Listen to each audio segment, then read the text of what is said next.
નમસ્કાર મિત્રો, હું પરેશ ચાવડા જ્ઞાન સ્વરૂપ જીકે ગુજરાતીની યુટ્યુબ ચેનલની અંદર આપનું હાર્દિક સ્વાગત કરું છું। આજે આપણે વાત કરીશું ધોરણ 6 સામાજિક વિજ્ઞાન પ્રથમ સત્ર એકમ નંબર 6 અંતર્ગત। તો મિત્રો, આજના આ વિડીયો અંતર્ગત આપણે એવા ઘણા પ્રશ્નો જોઈશું કે જે પ્રશ્નો આપને આ એકમનું સામાન્ય જ્ઞાન છે એ વધારે સારી રીતે પૂરું પાડશે। બીજું, આ વિડીયોના અંતમાં આપે એક જે ગૂગલ ફોર્મની ટેસ્ટ ભરવાની છે એ ટેસ્ટમાં પણ આપને આ વિડીયો છે ખૂબ જ અગત્યનો રહેશે એમ કહી શકાય। અને આ વિડીયોમાં જો આપ 70% વધારે માર્ક્સ લાવો છો તો આપને એક શાળા દ્વારા ઈ પ્રમાણપત્ર છે મેલ દ્વારા મોકલવામાં આવશે। તો કરીએ મિત્રો શરૂઆત। સારનાથનો વિશાળ સ્તંભ જે આપણે રાષ્ટ્રીય પ્રતીક તરીકે સ્વીકારેલ છે તેનું નિર્માણ કોણે કરાવેલું? તો સારનાથનો વિશાળ સ્તંભ કે જેને આપણે રાષ્ટ્રીય પ્રતીક તરીકે સ્વીકાર્યું છે તેનું નિર્માણ સમ્રાટ અશોકે કરાવેલું। ગ્રીક રાજા સેક્યુલસ નિકેતરના કોણે 4 પ્રદેશો જીતેલા? તો ચંદ્રગુપ્તે જીતેલા। સેલ્યુકસની પુત્રીનું નામ શું જેને ચંદ્રગુપ્ત સાથે પરણાવેલ? તો એનું નામ હતું હેલેના। તો હેલેના છે એને ચંદ્રગુપ્ત સાથે પરણાવવામાં આવેલ। ઇન્ડિકા નામનું પુસ્તક કોણે લખેલ જેમાં મગધ સામ્રાજ્યના પાટનગર અને વહીવટ વિશેની જાણકારી મળે છે? તો આ ઇન્ડિકા નામનું પુસ્તક છે મેગેસ્થેનિસે લખ્યું હતું। સૌરાષ્ટ્રમાં જુનાગઢ ખાતે પર્વતમાંથી નીકળતી નદી પર બંધ બાંધી અને પુષ્યગુપ્તે ક્યાં તળાવનું નિર્માણ કરાવેલું? તો સુદર્શન તળાવનું નિર્માણ છે જુનાગઢ ખાતે પુષ્યગુપ્તે કરાવ્યું હતું। ખાલી જગ્યા એટલે એક રાજ્યમાંથી બીજા રાજ્યમાં મોકલવામાં આવતો પ્રતિનિધિ। તો એના માટે શબ્દ છે રાજદૂત।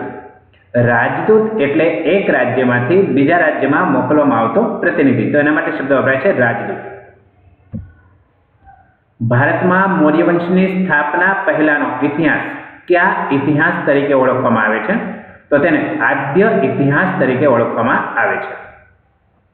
ભારતનું પ્રથમ ઐતિહાસિક સામ્રાજ્ય કયું ગણી શકાય? તો મૌર્ય સામ્રાજ્ય એ ભારતનું પ્રથમ ઐતિહાસિક સામ્રાજ્ય ગણાવી શકાય। અહીંયા મુગલ સામ્રાજ્ય જવાબ છે એ પણ એક ખોટો છે, એ ભૂલથી અહીંયા ટીક માર્ક છે થઈ ગયું છે। વાસ્તવિક જવાબ આપણો આ મૌર્ય સામ્રાજ્ય છે એ ગણાવી શકાય। દીપવંશ અને મહાવંશ કયા ધર્મ સાથે સંકળાયેલા ગ્રંથો છે? તો દીપવંશ અને મહાવંશ એ બૌદ્ધ ધર્મ સાથે સંકળાયેલા ગ્રંથો છે। મુદ્રા રાક્ષસ નાટક કોના દ્વારા લખવામાં આવેલ છે? તો વિશાખા દત્ત દ્વારા મુદ્રા રાક્ષસ નાટક છે લખવામાં આવ્યું છે। કયો રોડ એશિયા ખંડનો સૌથી જૂનો અને લાંબો રોડ છે? તો ગ્રાન્ડ ટ્રંક રોડ એ એશિયા ખંડનો સૌથી જૂનો અને લાંબો રોડ છે।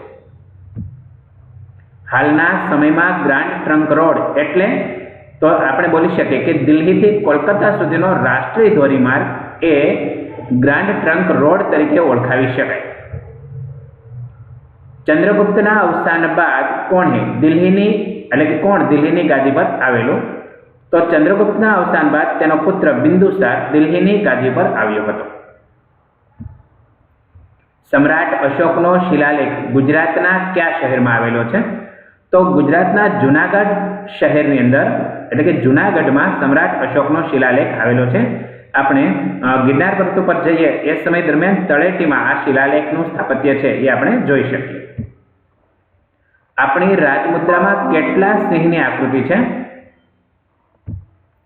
તો આપણી રાજમુદ્રામાં 4 સિંહની આકૃતિ છે। જો કે આપણને આગળના ભાગથી 3 જ દેખાય છે અને પાછળના ભાગે એક આકૃતિ છે એ ઢંકાઈ જાય છે। મગધ સામ્રાજ્યની સ્થાપના કોણે કરી હતી? તો ચંદ્રગુપ્ત મૌર્યએ મગધ સામ્રાજ્યની સ્થાપના કરી હતી। ચંદ્રગુપ્તનો પુત્ર કોણ હતો? તો બિંદુસાર એ ચંદ્રગુપ્તનો પુત્ર હતો। કૌટિલ્યનું ઉપનામ શું હતું? તો ચાણક્ય એ કૌટિલ્યનું ઉપનામ હતું। ચંદ્રગુપ્ત મૌર્યને સામ્રાજ્ય સ્થાપવામાં મદદ કરનાર કોણ હતું? તો ચાણક્ય એ ચંદ્રગુપ્ત મૌર્યને સામ્રાજ્ય સ્થાપવામાં મદદ કરનાર ગણાવી શકાય। અર્થનીતિ શાસ્ત્રની રચના કોણે કરી છે? તો ચાણક્યએ અર્થનીતિ શાસ્ત્રની રચના કરી છે। બિંદુસારનો પુત્ર કોણ હતો? તો સમ્રાટ અશોક એ બિંદુસારનો પુત્ર હતો। રાજ્યના બધા અધિકારીઓ પર કોનું શાસન ચાલતું? તો સમ્રાટનું શાસન રાજ્યના બધા અધિકારીઓ પર ચાલતું હતું. કોણે બૌદ્ધ ધર્મ અંગીકાર કર્યો હતો? તો સમ્રાટ અશોકે બૌદ્ધ ધર્મ અંગીકાર કર્યો હતો. મગધ સામ્રાજ્યની રાજધાની કોને ગણવામાં આવતી હતી? તો પાટલીપુત્રને મગધ સામ્રાજ્યની રાજધાની ગણવામાં આવતી હતી. તક્ષશિલા અને ઉજ્જૈન કયા રાજ્યની પ્રાદેશિક રાજધાનીઓ હતી? તો મગધ રાજ્યની પ્રાદેશિક રાજધાની એટલે તક્ષશિલા અને ઉજ્જૈન. હાથી, લાકડું, મધ, મીણ તથા ઔષધિઓ આવી વસ્તુઓ રાજાને કોણ પૂરી પાડતું હતું? તો વનવાસી લોકો છે એ ઉપરોક્ત વસ્તુઓ છે રાજાને પૂરી પાડતા હતા. સમ્રાટ અશોક શું જીતી અને પોતાની મહત્વાકાંક્ષા પૂરી કરવા ઈચ્છતો હતો? તો સમ્રાટ અશોક કલિંગને જીતી અને પોતાની મહત્વાકાંક્ષા પૂરી કરવા ઈચ્છતો હતો. કલિંગનું યુદ્ધ કોના જીવન માટેનું અંતિમ યુદ્ધ બની રહ્યું? તો સમ્રાટ અશોકના જીવન માટેનું અંતિમ યુદ્ધ એટલે કલિંગનું યુદ્ધ. કયા બૌદ્ધ સાધુના ઉપદેશથી સમ્રાટ અશોકે શસ્ત્ર સંન્યાસ લીધો હતો? તો ઉપગુપ્ત જે બૌદ્ધ સાધુ હતા એના ઉપદેશથી સમ્રાટ અશોકે શસ્ત્ર સંન્યાસ લીધો હતો. સમ્રાટ અશોકના પુત્રનું નામ જણાવો. તો મહેન્દ્ર એ સમ્રાટ અશોકના પુત્રનું નામ હતું. સમ્રાટ અશોકની પુત્રીનું નામ જણાવો. તો સંઘમિત્રા એ સમ્રાટ અશોકની પુત્રી હતી. મહેન્દ્ર અને સંઘમિત્રા બૌદ્ધ ધર્મના પ્રચાર માટે ક્યાં ગયા હતા? તો તેઓ શ્રીલંકા ગયા હતા. અહીંયા નેપાળ છે, ભૂલથી રહી ગયું છે આગળનો ઓપ્શન, પણ અહીંયા શ્રીલંકા જવાબ છે આવશે. જો કે આગળ પણ આનો જ પ્રશ્ન છે, એ બીજા અર્થમાં લીધેલો છે, આપ જોઈ શકશો. સમ્રાટ અશોકે કયા ધર્મને રાજ્યાશ્રય આપ્યો હતો? તો સમ્રાટ અશોકે બૌદ્ધ ધર્મને રાજ્યાશ્રય આપ્યો હતો. સમ્રાટ અશોકનું હૃદય પરિવર્તન થતા તે શું બન્યો? તો સમ્રાટ અશોકનું હૃદય પરિવર્તન થતા તે ધર્મ ઉપદેશક બનેલો. પ્રાચીન સમયમાં પશ્ચિમ ભારતમાં કઈ પ્રજાતિનું સામ્રાજ્ય હતું? તો પ્રાચીન સમયમાં પશ્ચિમ ભારતમાં શક પ્રજાતિનું સામ્રાજ્ય હતું. પુષ્યમિત્ર શુંગ તથા કણવ એ કોણ હતા?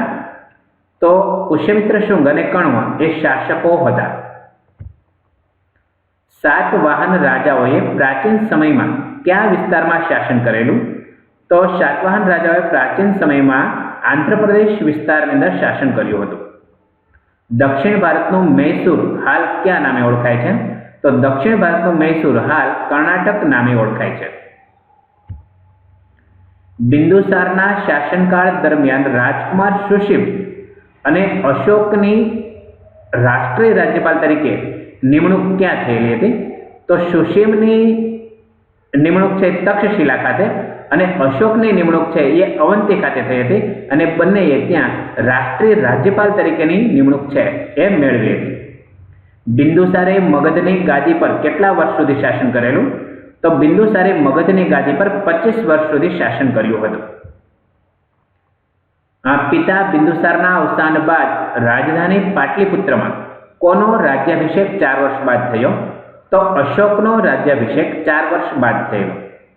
સમ્રાટ અશોકે રાજ્યાભિષેક પછીના કેટલામા વર્ષે કલિંગના રાજા જયંત સામે યુદ્ધ જાહેર કર્યું હતું? તો સમ્રાટ અશોકે રાજ્યાભિષેક પછીના 8મા વર્ષે કલિંગના રાજા જયંત સામે યુદ્ધ જાહેર કર્યું હતું. કયું યુદ્ધ સમ્રાટ અશોકના જીવનનું અંતિમ યુદ્ધ બની રહેલું? તો કલિંગનું યુદ્ધ એ સમ્રાટ અશોકના જીવનનું અંતિમ યુદ્ધ બન્યું હતું.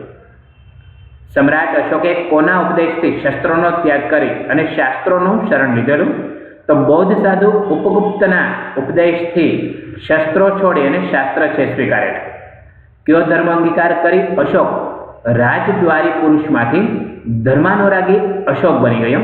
તો બૌદ્ધ ધર્મ અંગીકાર કરી અને રાજદ્વારી પુરુષમાંથી તે ધર્માનુરાગી અશોક બની ગયા. અશોકના મોટાભાગના અભિલેખોની ભાષા અને લિપિ કઈ હતી? તો તેની ભાષા પ્રાકૃત હતી અને લિપિ બ્રાહ્મી હતી. સમ્રાટ અશોકે ઈસવીસન પૂર્વે 251માં પાટલીપુત્રમાં કોના અધ્યક્ષ પદે ત્રીજી બૌદ્ધ પરિષદ બોલાવી હતી?